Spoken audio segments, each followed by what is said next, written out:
हिंगोलीच्या वसमत शहरातील सिद्धेश्वर संस्थान मठ येथे विजयादशमीनिमित्त राष्ट्रीय स्वयंसेवक संघाचा 100 वर्षपूर्ती सोहळा उत्साहात साजरा होत आहे। सकाळी 8 वाजता शहराच्या प्रमुख मार्गाने पथसंचलन झाले। या पथसंचलनावर ठिकठिकाणी नागरिकांनी फुलांची उधळण करून स्वागत केले। यानंतर सिद्धेश्वर मठ येथे शस्त्रपूजन करण्यात आले आणि संघातील सदस्यांनी प्रात्यक्षिकं दाखविली। यावेळी मान्यवरांच्या हस्ते संघातील सदस्यांना मार्गदर्शन करण्यात आले। सोहळ्यादरम्यान पोलिसांचाही चोख बंदोबस्त पाहायला मिळाला।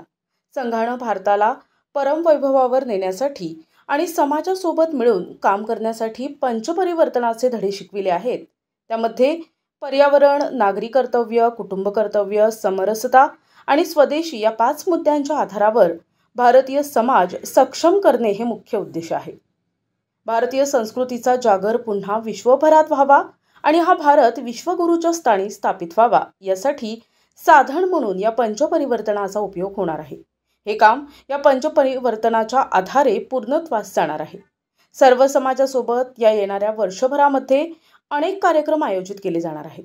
हे सर्व कार्यक्रम समाजाच्या मदतीने आणि त्यांच्या सहभागाने पूर्ण होणार आहेत आणि याद्वारे पुन्हा एकदा भारतीय समाज सक्षम करण्याचा मानस संघाचा आहे।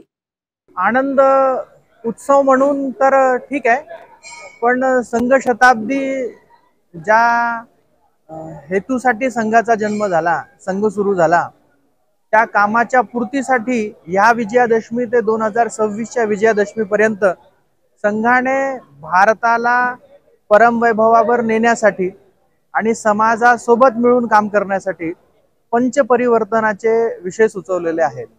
त्यामध्ये पर्यावरण आहे, नागरी कर्तव्य आहे, कुटुंब प्रबोधन आहे, समरसता आहे आणि स्वदेशी या 5 मुद्द्यांच्या आधारावर भारतीय समाज सक्षम करणे, भारतीय संस्कृतीचा पुन्हा जागर विश्वामध्ये व्हावा आणि हा भारत विश्वगुरूच्या स्थानी स्थापित व्हावा यासाठी जे साधन म्हणून ज्या गोष्टींचा उपयोग आणि आपल्याला काम करायचं आहे, तर हे पंचपरिवर्तनाच्या आधारे होणार आहे।